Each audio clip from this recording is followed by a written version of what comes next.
Summer for our weekly stream. Get resource a call it a relational wisdom school, relational wisdom stream, you name it. Get resource where we get resource back to ourselves, source and others. We chat about everything about being human, right? How we can relate to each other in human ways. And so landing here with you all, checking in with you, Summer. What is most alive in you today? A level of, you know, physical physical exhaustion. We got to spend the day outdoors yesterday, and that beautiful outdoor fresh air physical activity. Oh, I think I could take a nap today. Feeling and gratitude for that experience too. What about you, Dre? Awesome. What's alive? What's alive is some hint of trepidation in me. Um, it's just feeling just coming back and getting reoriented. So a sense of being discombobulated and just landing. So I'm feeling like landing right now, and yeah, excited to see where this goes. Yeah, to help regulate me. Yeah, into the space again. Yeah. Right. Regulation following from last year or last year. Last stream talked about nervous system regulation. I know people go on trips, they think it's great, but it's actually quite stressful to get packed up, to get ready to go. And a lot of people don't talk about that. I know for you, it's like, I need order, I need to get settled, right? It's not quite as hard for me because I'm used to being less ordered. Hmm. Yeah, that's where we're kind of different, right? And I think you're saying something about noticing when when things are out of order for me and I am lacking self care, I get in trouble. When I come to a place where it's chaotic and I haven't been um, exercising or taking care of myself, it's easily aggravating for me. I can easily get into a very judgmental place. And speaking of judgment, that's our theme for this month in our Facebook group, January without the judge, right? And we have a free workshop coming up on Wednesday, January 21st, where we talk about food, fitness, and the judge and how the judge plays a role in our lives. So is the judge quite familiar for you? Oh, well, I mean, y- yeah, I mean, I think as children, we don't judge, we just live. And as we get older, I mean, the court system is just a great example of, you know, oh, as within, so without. We've got all these judges with their gravels telling us who's right, who's wrong. I know some of the things that really get me if I get overwhelmed, and then I'm like, "Oh, Summer, why did you do that? You're so stupid." Some of those voices we may not necessarily say out loud, but that play very persistently in the background that we don't necessarily say out loud, and it almost becomes like this white noise in the background. We're so used to it that it's just playing there over and over again until something elicits it where we have the opportunity to hear it on a megaphone. That's when we get triggered. The voices become the loudest because the outside voices of people that say something that mimic this white noise in the background that we don't really hear anymore, and then someone says something that triggers our recognition of it, yet we think it's this person over here that's caused our response. And psychologically they call it projection. And I think people now are starting to see, oh, wait a sec, something's not working here. I judge a lot. I judge other people and I judge myself the same way. And I think as humans, we're always going to be that way. But how can we just admit that we judge? Admit that we're human. Admit that our psyche has that potential, and then I think it becomes useful and we can actually play with it. What are your thoughts about that? I'm totally on that vein. Hey, Isle the goat, welcome, welcome. Um, yeah, the judge is in me, and how can I befriend it? How can I work with my judge? Which then moves me into a place of co-creation of play instead of this place of like judging my judge, right? It's like a common mistake I make. It's like I'm judging my own inner critic. I'm shaming my own judge. I want to kill that part of myself, or I deny that it ever exists.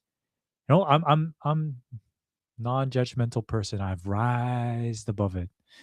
If I rised above it, I wouldn't be here, man. I'd go to heaven as an angel. We right? I'm on this planet. I am a human being. I am a judgmental human being. Can I just own that? And when I own it, it's right in front of me. And I can have a dialogue with my judge. Right. Yeah. So I'm definitely on the vein.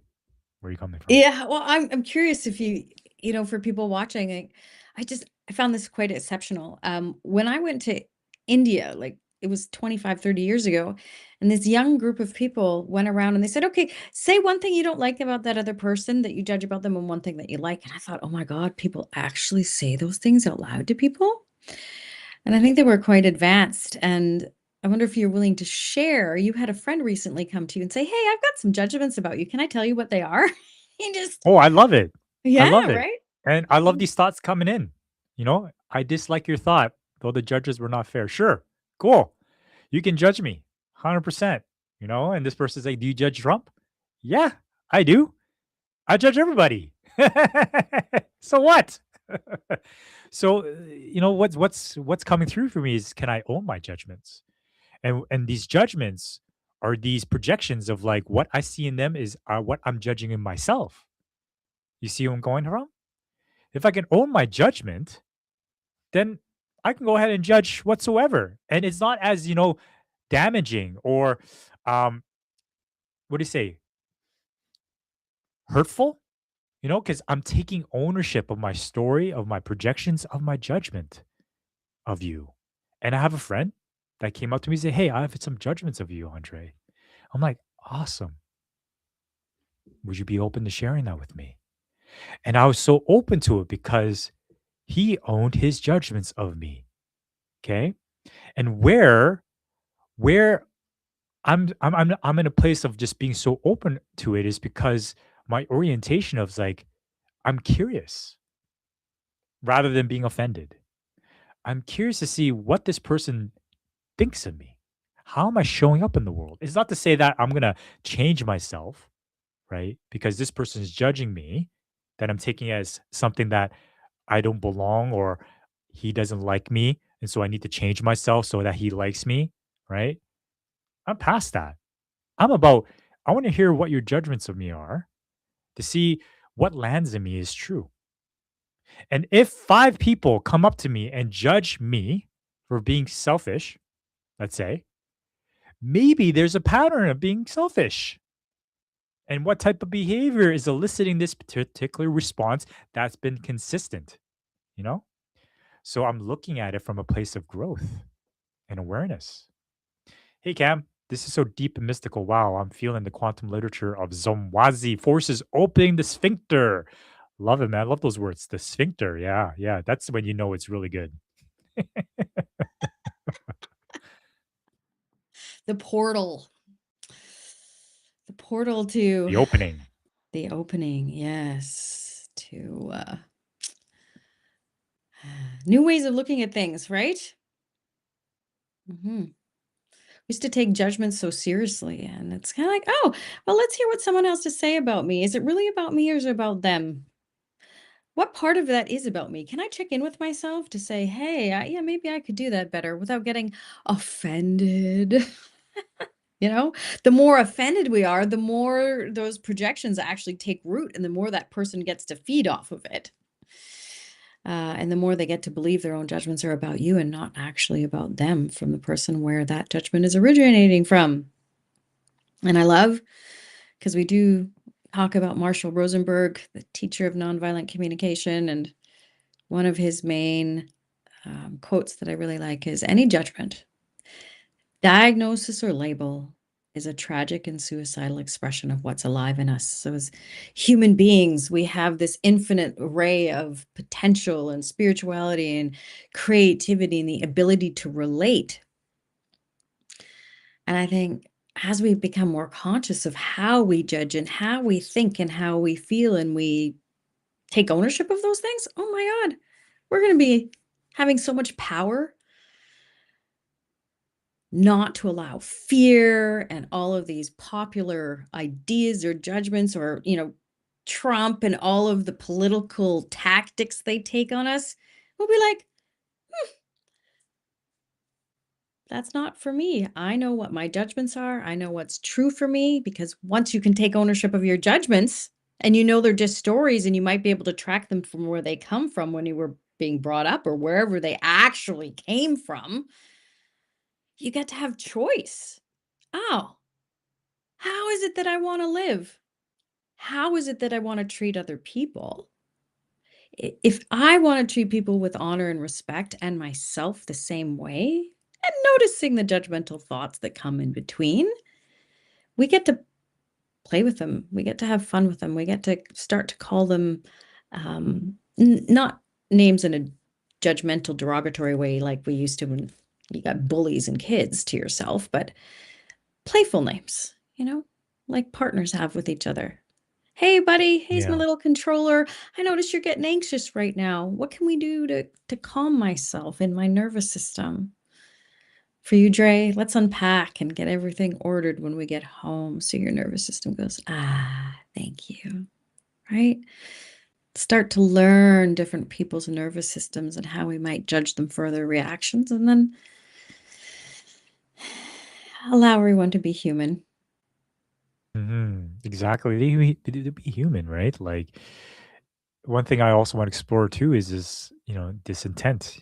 And if I'm unconscious, then I become the judge in a way of like, it becomes malicious. It becomes like hate. And for others receiving that, they may not be ready to hold that.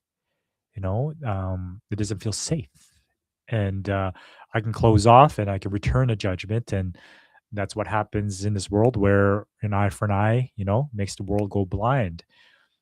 Though if I can come from a place of like ownership, and come from a place of like positive intent, and I'm not here to harm you, but I'm just here to name it. I'm just here to bring it into light. Can you help me clarify my judgment of you? I have the story of you, and I'm just wondering if it's true. Can you tell me more? That's what my friend did. He had a judgment of me, and he shared it from a place of getting more information to clarify his judgment, or to get more data to make that judgment whether that's true or not. And that gave me some feedback of, okay, I see how you're interpreting things, and it got me to know him even more, which also invited me to share a judgment I have of him, right? Yeah. So again, I'm going back to this orientation of like growth, of learning. How can we support each other and kind of clean these things up that are there, that are that are felt? Have you ever gone to a room and you see someone and you kind of notice their judgment, that energy, that particular look, that body language? We felt it before. It feels icky. And how can I just, really set up a space where we can just bring light to it? Where is that coming from? Let's explore. Let's have fun with it. Yeah. That to actually take ownership over the judgments we can all feel anyway. Becomes more conscious that way.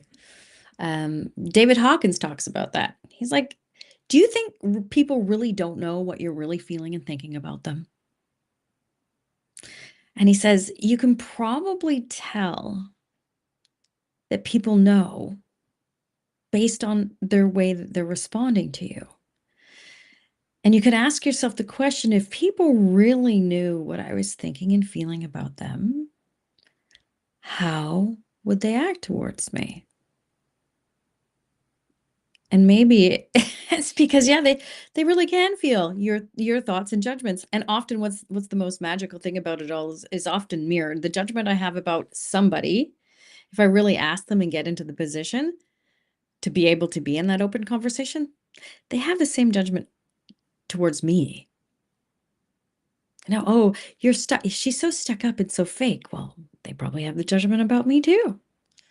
It's like, okay, if that's a judgment someone might have about me, how do I elicit that? What about me might elicit that judgment from more than one person?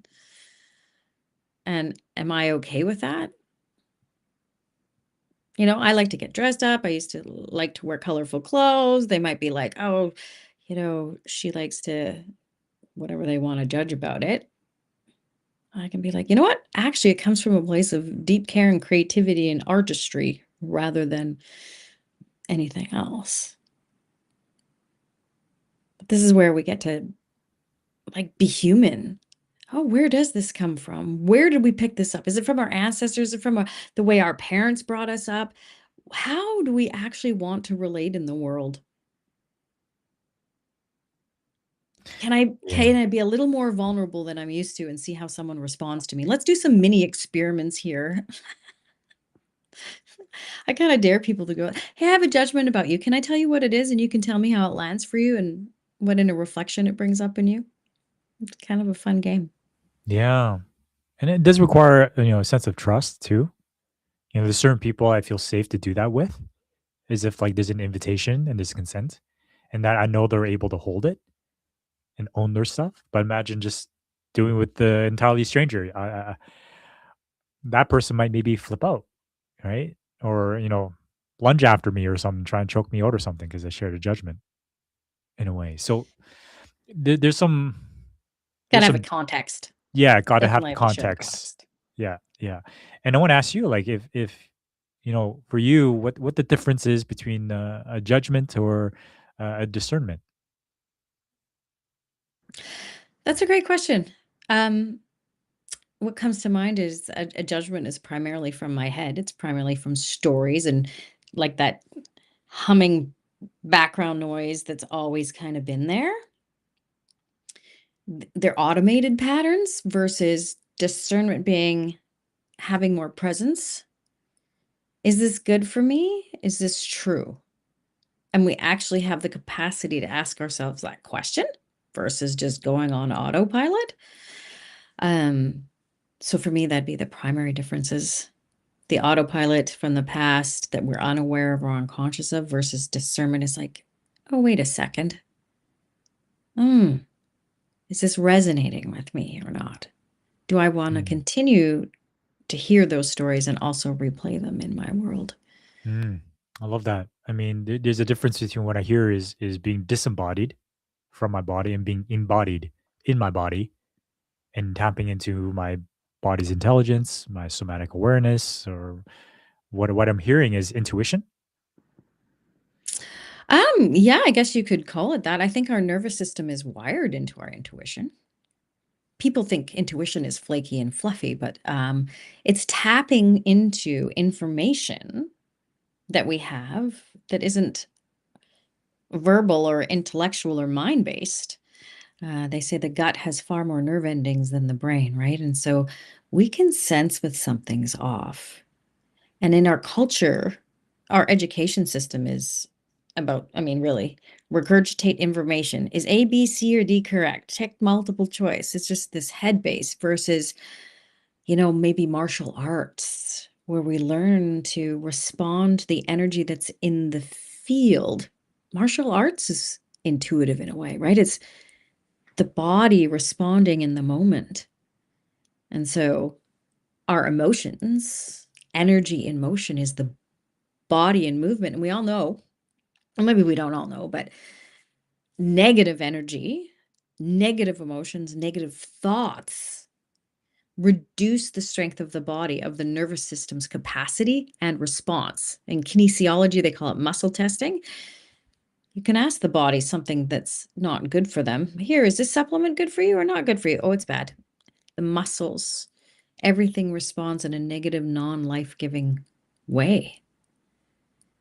And so if we can test that from the outside, if naturopathic doctors, are healers and it can test that, why isn't it possible for then us to check that from the inside?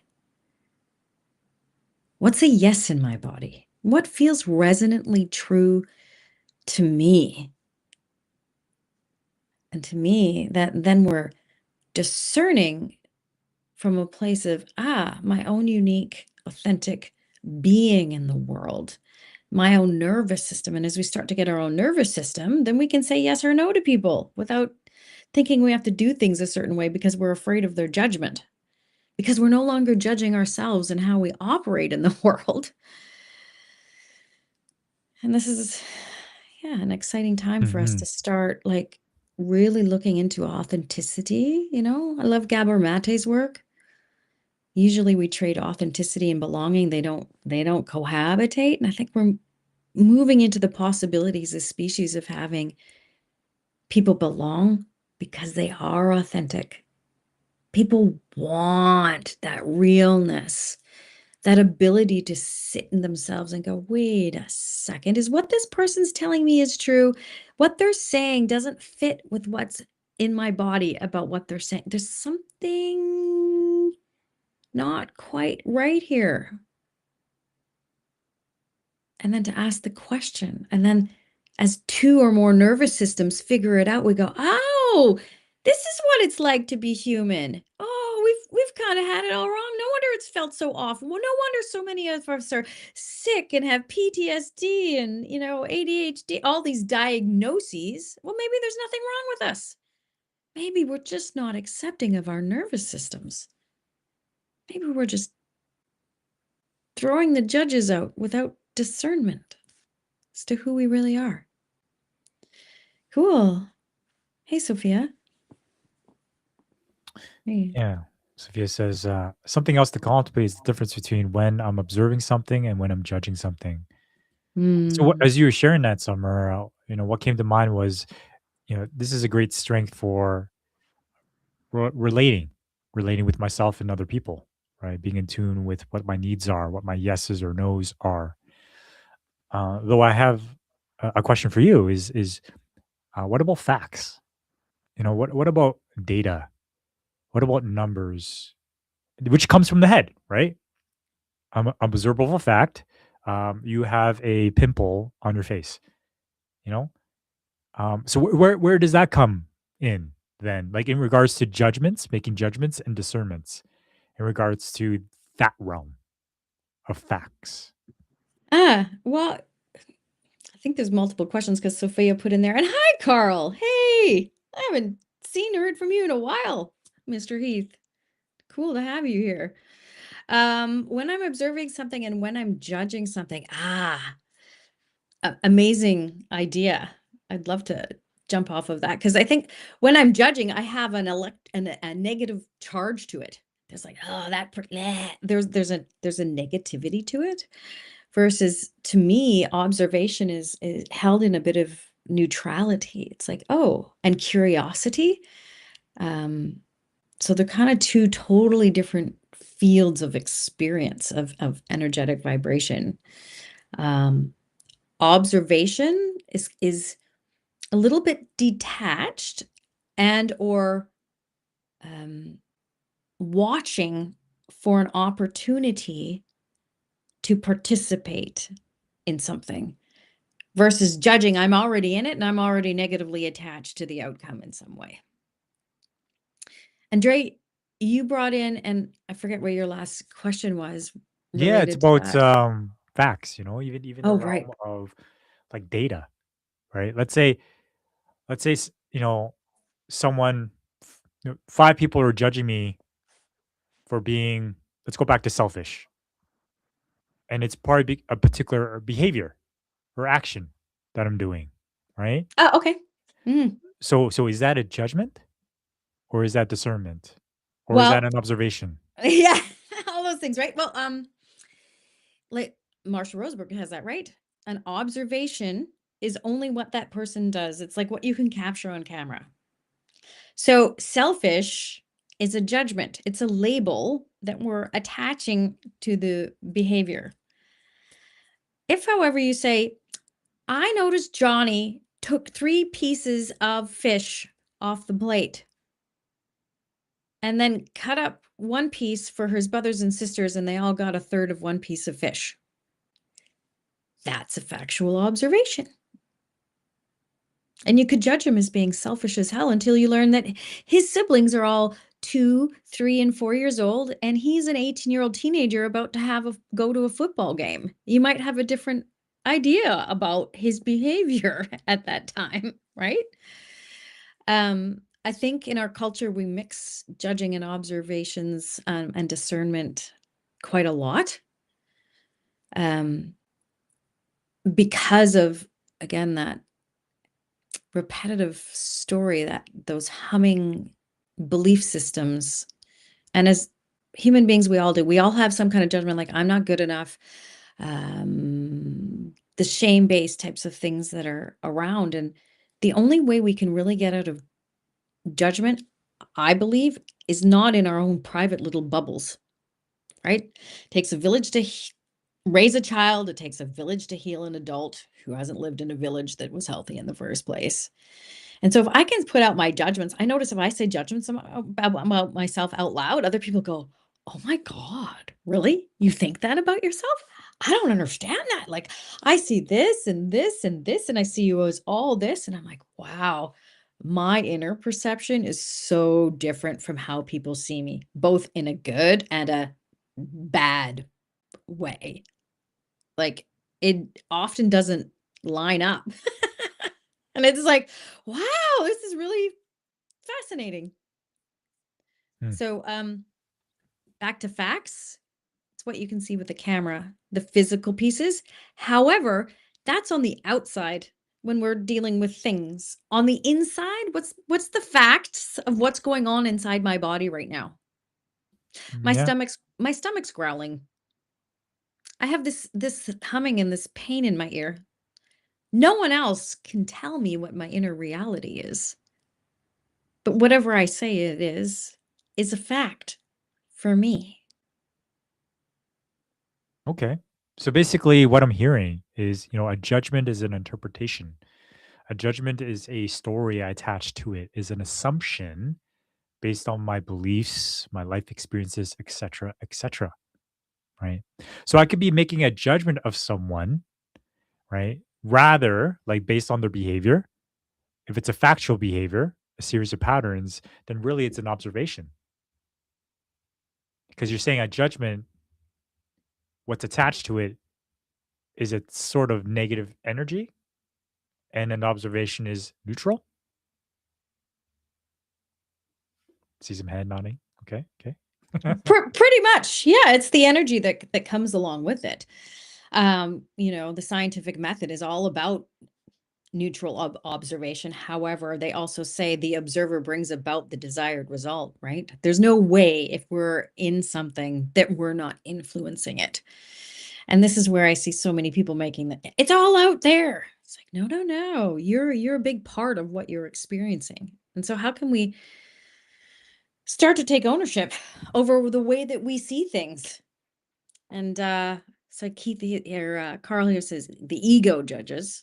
Now we're getting into another thing, what is the ego?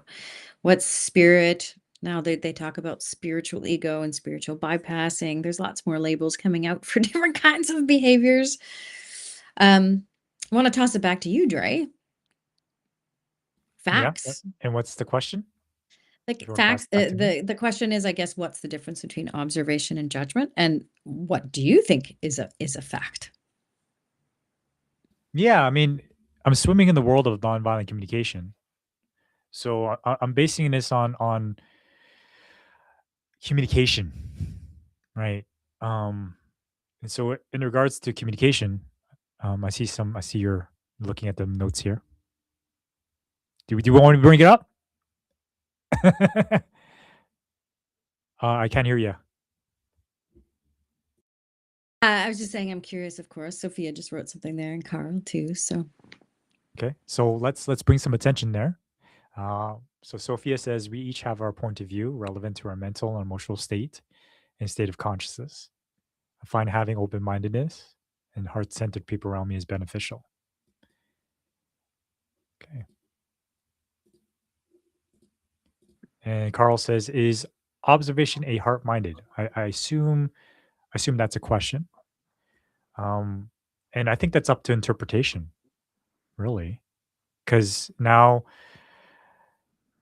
what this is heading into is mental complexity, what I call mental masturbation. And so, does it really matter? My question to discern between judgment, observation, discernment. I can make up a new word and define and create a definition for that new word to describe what I'm actually doing. So, how does this matter? Why does this matter? Well, in terms of relating with people, for me, my my my need here is safety. If I can really truly see myself and create distinctions between judgments, observations, discernment, to figure out my truth, what's happening in my inner reality, then safety is a big piece for me where I'm able to communicate this to someone and bounce it off someone so someone can be my mirror.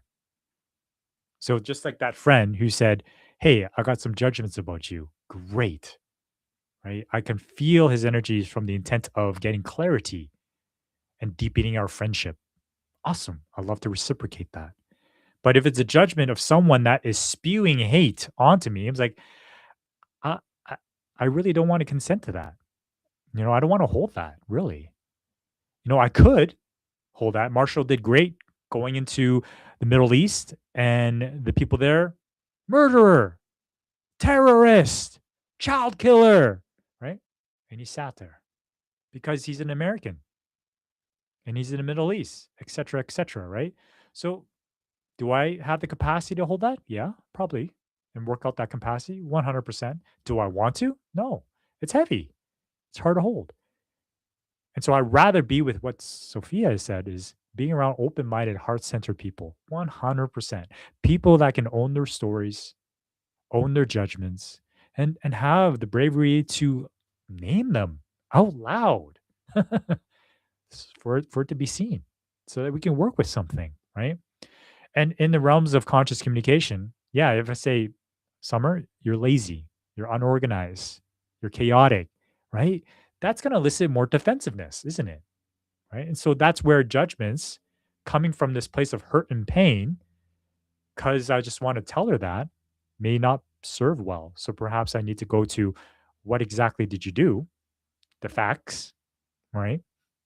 To show that, hey, without mixing in evaluation interpretation of that to lessen the defensiveness so that we can get to kind of the same reality, the shared reality of what I'm experiencing. When I'm noticing this pile here, I'm feeling anxious because I have such a deep need for order and cleansiness, right? And I'm not pointing fingers, accusing you, blaming you for my inner experience. Yeah. Yeah, this is where I think as consciousness starts to evolve, people they realize, oh, this is my inner experience. And everybody's so different. And as we have these heart opening conversations, we're like, oh, that's how you see the world? Oh, how curious. Oh, I remember one time I hadn't done my daughter's laundry. She was 6, 7, 8 years old. It was still downstairs or whatever. And she actually had the wherewithal to say to me, Mom, I don't feel loved when my laundry isn't clean and when it's not done. It's like, wow. Okay, that's terrible. I'm gonna go get the laundry and complete it for you because I want you to feel loved, right? So, yeah, understanding how people perceive our actions and being able to speak it out loud. We're just really not taught that. We're taught to be polite, to say hello, to talk about logistics, but not what's going on in our inner world, in our inner landscape. And for me, it's just so much juicier when I understand other people's inner realities. But you're right, it has to be reciprocal. Um, and for me, safety is people taking ownership over their judgments and being curiosity, not thinking that their judgments are factual. Yeah, and it's different from like let's say software development or engineering. Like it's factual, right? If I code this if then else statement, this thing will happen. If it goes down this particular chain, this particular thing will happen. It's procedural, it's linear, it's logical, right? It makes sense. If I can point out the facts are the facts. But when I bring out the facts, how come we don't talk about facts in relationships? How come we don't bring in observations of what someone did? Why? Because there's emotion involved. And with emotion creates particular stories. And stories are tied to perhaps past experiences, past traumas, past hurt and pain that gets mixed in the mix of how I can relate with this person. Right. So it does require more skill to navigate this in ways of relating with each other, right? That are clean. Yeah, there's a lot of skill that I think we're all developing and picking up on quickly. Sophia's got another comment there. I'll let you. Thank you. I appreciate you sharing the fact that our observations affect what is. This relates to where the observer is at in the current moment. We're flowing the frequency where we're at and being into what we're observing. When I'm wanting to express, I can hold peace in the moment or bring discord. So true. At any given moment, the way we respond creates a big difference. We can go one way or the other. And that I love Marshall Rosenberg's book, Speak Peace in a World of Conflict. What you say next or do next will change your world. The way we respond to someone freaking out, triggered, upset, we can judge them.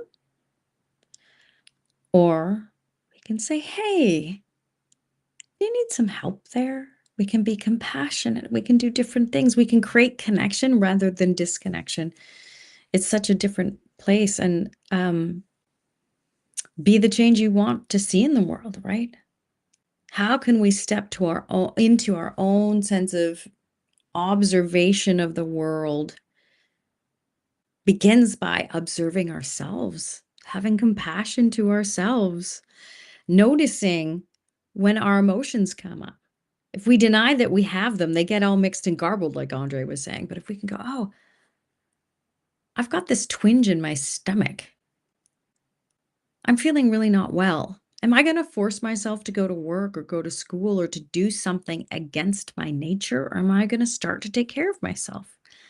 Or do I keep doing the things that I just can't do in my nervous system and feeling resentful or, I don't know, drinking all the coffee or the things that I need to keep going until I end up exhausted and adrenal fatigue?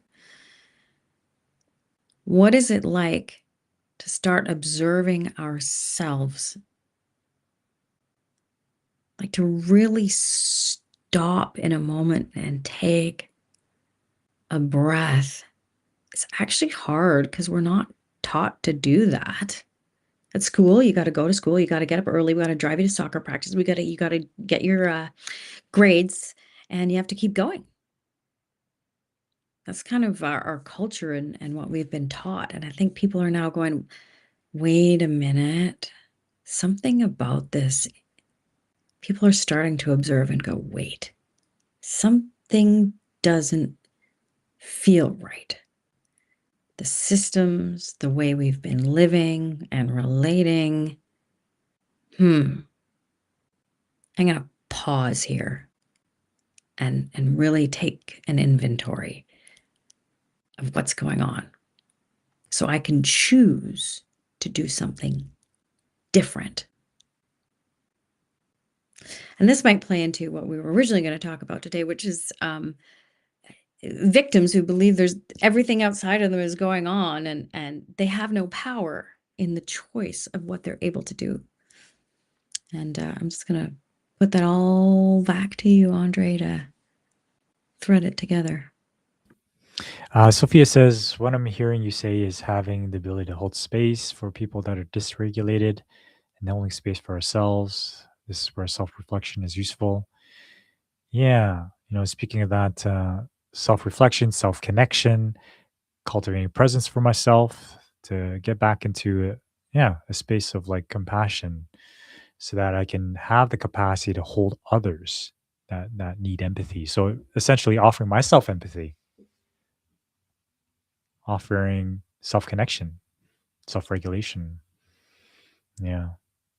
I mean, sometimes we can't start doing that for ourselves if we just come out of a situation, we can't see what we're thinking. Often, if this very low grade white noise and belief systems is there, we can't.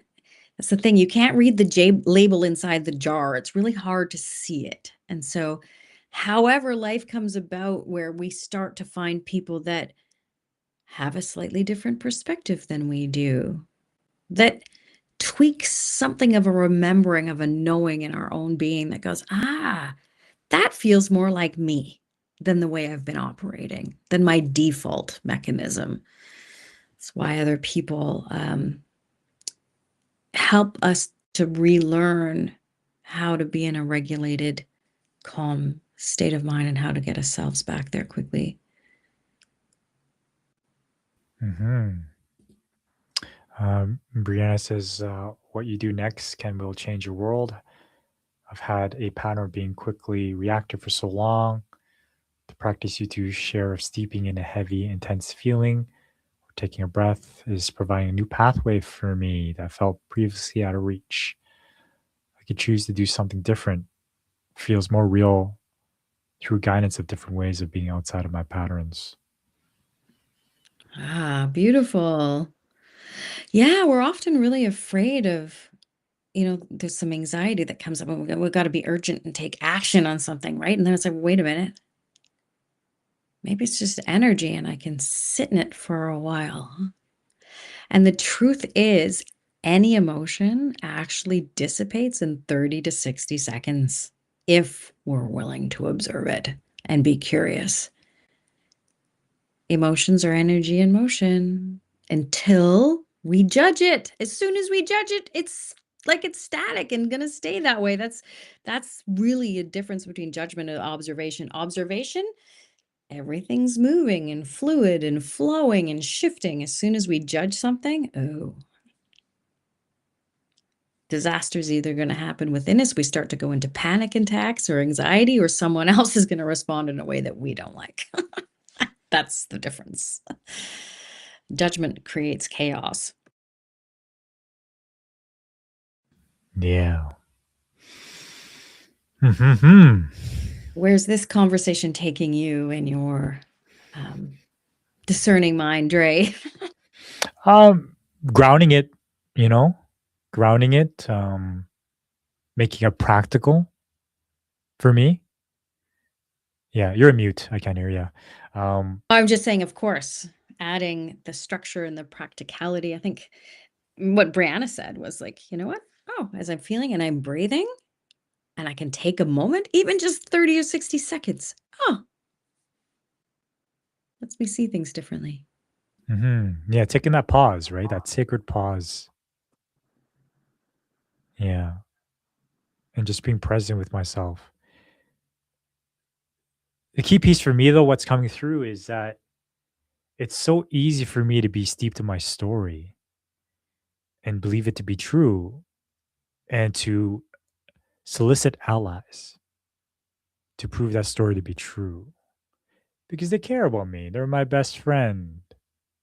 They don't want to tell me that I'm wrong. They want to care. And you know what this care comes from is if my story is just validated as if like my story is the only story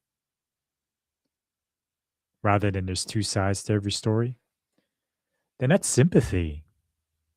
And I don't want that because I see that callousing my mind into this belief that this story is true and I don't have to change, that everything outside of me is the issue, that he needs to change, she needs to change. And man, does that leave me very disempowered. It, also, a big need of mine and value is growth and learning and expansion. And so if I orient from the place of it's that person's fault, like, I want you to prove me right. I'm not learning. I'm not growing. And that's painful. You see? That's how I moved out of victim. Is I saw how much richness and fruit was on the other side of taking responsibility of my thoughts, feelings, and actions. Because it is through others people's perspectives that I expand and grow. That if everyone was me and I was just reflecting my own shit with myself, I couldn't see anything else. It'd be a boring world, right? And so you're so different from me. You're showing me things. I'm like, oh my God, it's super stressful at times. But you're helping me learn there's different ways of being, different ways of doing things. Like, I gotta say, babe, my judgment is that we're almost in some ways the exact opposite of each other. Right. And it's like, whew, I can feel the resistance. I can feel the weight of that. And I'm learning from that. Right. Just like lifting hard weight, heavy weight, my muscles grow stronger. So it goes back to the place of if I'm in a space in a group, can my story be held in a way of care, but also to help me be called forward and up above that story? And am I humble enough to see that I am playing a story here and I'm the common denominator in this story?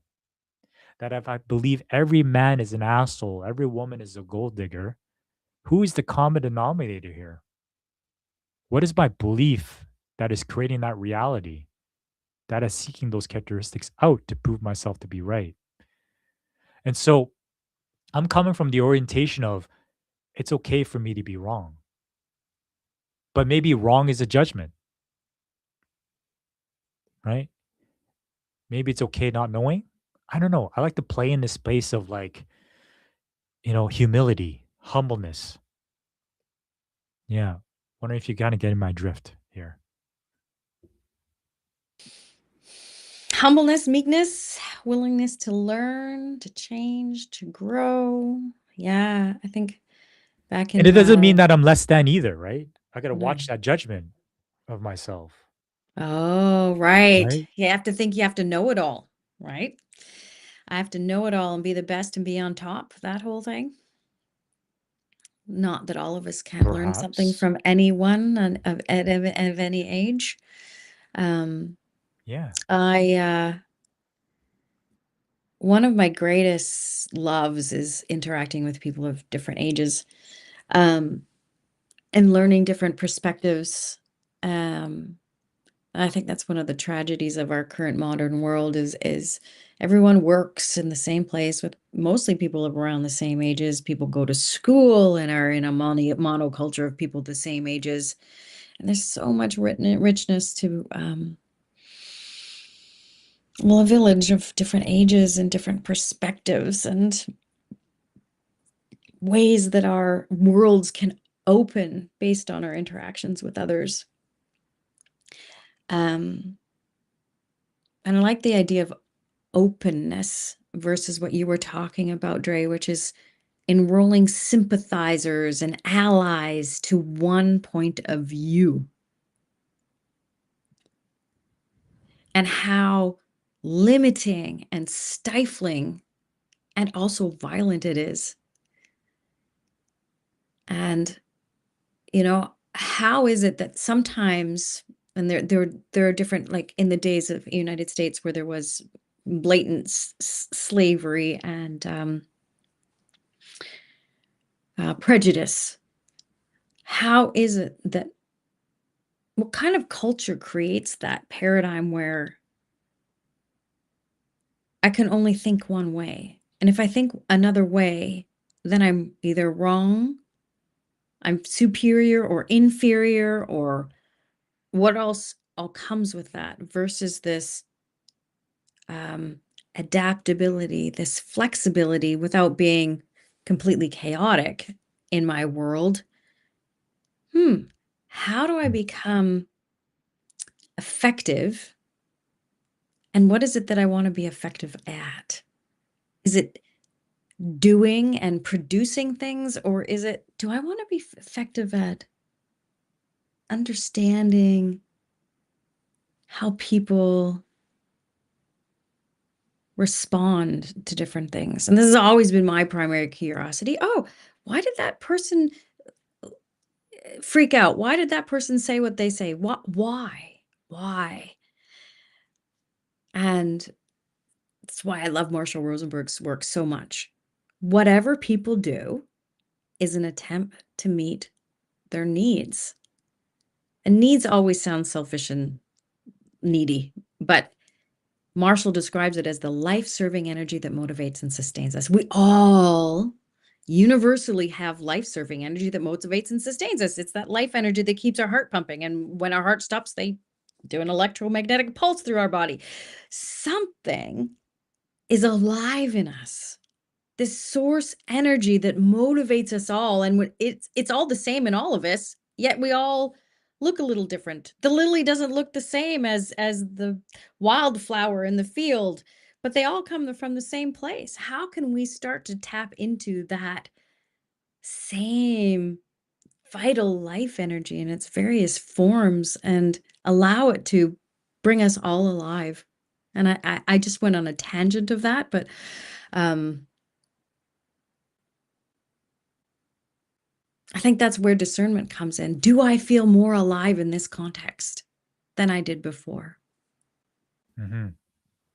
Yeah, as you're sharing that, it essentially for me as I see myself walk through that, I'm walking with a clean canvas, a blank check. Because a judgment for me is like I'm making, I'm putting a box on something that it's this way and it's fixed, and there's no growth, there's no expansion. It's just this way. It's got to be this way. Rather, can I open my eyes up in the world of being in a blank canvas to see and to swim in the world of possibilities with people, right? And there's a part of me that feels so anxious because it seems like I'm swimming or driving a boat without a rudder. I'm just floating along in this sea of chaos, right? I'm like, oh man, I got to control things. However, what if I oriented myself from a place of some foundational values, like going back to my life serving energy, right? Needs, values, they're interchangeably. That brings life force to me. Ah, what if I approach the world from a place of curiosity, compassion, gratitude, humility, let's just say. And then I live my life through those values. I can so imagine myself a world of possibilities and expansiveness, of different ways of being, different ways of living, different types of food, different types of cultures, and just being so curious and soaking that all up in and orienting myself. How do I respond? Am I responding from compassion, curiosity, gratitude, humility? Great questions. I'm getting like chills and warmth flood my chest as you're speaking. Um, and I'm one to say, you know what, that's all possible. And I want to throw a little monkey wrench in it all. And that is like, we're a species that can be, and I'm going to use the term tricked into fear. The reptilian brain, the fear-based thinking, and get locked in there. And I see the world right now, like in many different parts of the world. And I can get stuck there too. I'd be like, oh shit, that I just did that based on a fear-based thought. Ew, whoops. I didn't even notice I was doing that. Holy crap. Okay, how do I get back to the gratitude, the humility that brings about a different way of being, right? I think it goes back to what Sophia said, and we were talking about that at dinner the other night, right? As people start to get violent or they start to judge each other, and people then saboteur, and then they keep escalating it into in a major crisis. where everyone's shadows are emerging in this big mucky mess versus, having this big warehouse where you've tucked all your judgments and you're trying to keep it behind closed doors, and all eventually just goes all over the place. And I think that's what we're seeing in the world, right? We don't know how to self-clean each other. It's like, okay, I had this judgment and this judgment and this judgment and this judgment. I'm going to compact it. I'm going to take some drugs to numb myself from everything, to bottle it all up from, okay, maybe this is freaking human. Maybe I judge. Can I say that I judge? And then I'm okay with it. It doesn't have to like be put in a pressure cooker. Like, how do we just understand our human natures? We have the fact-based mind that makes judgments based on the language that we've learned. And we have an inner technology that's older than the language that we learned here. Our DNA is encoded with so much valuable information. And as Joe Dispenza says, we only use 5% of our brain. But we can start choosing to use more of it. And it's not about logical linear facts and about Newtonian science, where they say there's an objective observer, but there really is no such thing, because once we're in observing something, we're actually participating in it. So let's just acknowledge that. Some part of me is powerful in this experience with these people in this challenging moment, and I have a part to play in it. What part is it that I want to play? And I make mistakes all the time. There's a particular thing I said to my daughter, which I regret to kingdom come. And then I have to go, okay, well, what can I learn from this? What can I discern without shame and judgment of myself to move forward in a way that has all those capacities that you speak of, Dre? What were they for? Compassion, humility. What were they? Curiosity and gratitude. Gratitude. Mhm. Yeah. Those are pillars. Am I coming to each situation with that? And if not, how can I have compassion? And this isn't about spiritual bypassing. If I've got negative emotions and I have to actually accept, honor, and trust it and observe it in myself for it to shift. Otherwise, we're bottling it up in the pressure cooker. Yeah. Yeah, a space for it to be seen, right? And held. Yeah. So it can move. I can like empty my locker. Clean Yeah, myself. right? If I stop showering, I'm gonna start to stink, right? Not only people are gonna react, I'm gonna react myself, right? I'm like, oh my god, my mood goes down the drain for sure, 100%. Sophia has the perfect thing. Everything we observing comes from the illusion of separation. Exactly. It is an illusion. Well, I mean, Andre's body is separate from mine. Like, there are parts that are true in the material world but ultimately we're all connected through the thread of infinite divine intelligence, energetic realm that supports everything. It's true. Yeah. That's why we're here, right? We're here to play with physical reality. This is, I can feel the solid. It's energy, but it's like, vibrating at different density. And it's like, how can I, take these concepts and also ground it into reality and make it practical, that it's felt, right? That it doesn't have to be the extreme end of materialism, that everything needs to be proven by the scientific method, right? And it doesn't have to be so spiritual that it's just disconnected from reality, right? It's the middle path.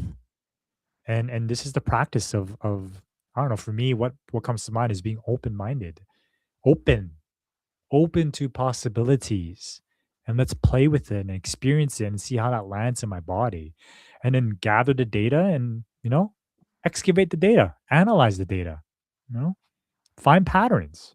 Oh, interesting. That's growth for Hmm. me. Hmm. Yeah, Sophia says too, I prefer to use the term what I have discovered rather than learn. Comes from comprehending the nature of human design in relation to creation. Yeah, right. Language is an important one. How are we in this design and relationship to creation? Creation means to create, to co-create. How can we participate? I was liking it because I'm doing a painting right now. What color am I going to use next? What should I decide to do? And, as human beings, we go, oh, I've just made this mess on this canvas, but I didn't have anything to do with it. It's like, let's slow it down where you can pick up your brush and you notice the color. You notice, if it would be like a painting, the emotion that I'm using to put on the canvas. Maybe that explains the outcome of what picture I create later. Well, this time I'm going to use blue. Or maybe, going to come in with this melancholy, depressed, very negative point of view that I'm going to, or am I going to wait to discern maybe what's the story, what's the hum, what's the white noise that's tainting my choice of what color I'm putting on my brush. And then we start to acknowledge it. Oh, maybe I'm going to turn off the white noise. And sometimes I can only hear the white noise from other people that come from a different place. And it's not normal to them. They come out of the ocean. Because when we're swimming in the same temperature water, you get in, first it feels hot. After a while, it still feels warm. But other people can come in and go, oh my God, this is hot. And they go, oh shit, I didn't notice. This is why it's so important to, go into different cultures and places. And people are so afraid of other people. But you walk in with what you said, the compassion, the curiosity, the humility, the gratitude. Endless possibilities. Yeah. Yeah. And I love to hold it there. Endless Yeah. possibilities. Yes. Yes. Beautiful. So thank you for everyone joining. Love it. I love the activity in the chat. Um, it makes me feel seen. I'm touched by your comments. It inspires me, creates ideas. I'm in this creative space with you. So Sophia, Brianna, Carl, great to see you again there, and all those on the YouTube comments. Thanks for just putting your input and being with us today. Yeah. Yeah, it's great. One last comment from Sophia there. I'm programming the subconscious. Yes.